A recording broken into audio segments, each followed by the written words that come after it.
Welcome to the Learning Pines YouTube. We hope this video helps. In this video, I will explain how to make honey Dijon mustard full guide. Start by gathering honey, Dijon mustard, vinegar, oil, salt, and optional spices, then sterilize a jar. Measure each ingredient carefully and whisk together until smooth, tasting and adjusting sweetness or tang as needed.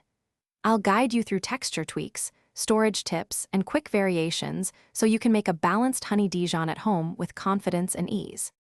In this section, we'll break down the ingredients and exact measurements for a reliable honey Dijon base that tastes great every time. I'll explain why 2 parts Dijon to 1 part honey works, how a tablespoon of vinegar per cup lifts the flavor, and how to balance salt and pepper.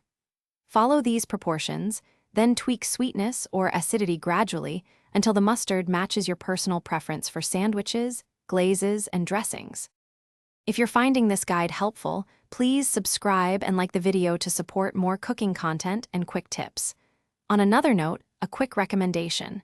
The new Kindle Paperwhite is perfect for reading recipes, saving notes, and keeping your phone clean while you cook. I've linked it and some other deals in the description for easy access. Thanks for the support. Now let's get back to the video. Here I'll show practical techniques and easy variations to customize your honey Dijon mustard at home. Whisk the mixture 1 to 2 minutes to emulsify, or blend briefly for extra smoothness, then taste and adjust seasoning. I'll offer simple swaps like adding herbs, lemon zest, or smoked paprika for new flavor profiles. By the end, you'll know how to tailor texture and taste for sandwiches, marinades, or vinaigrettes with confidence. Thanks for watching. Consider subscribing if we helped you.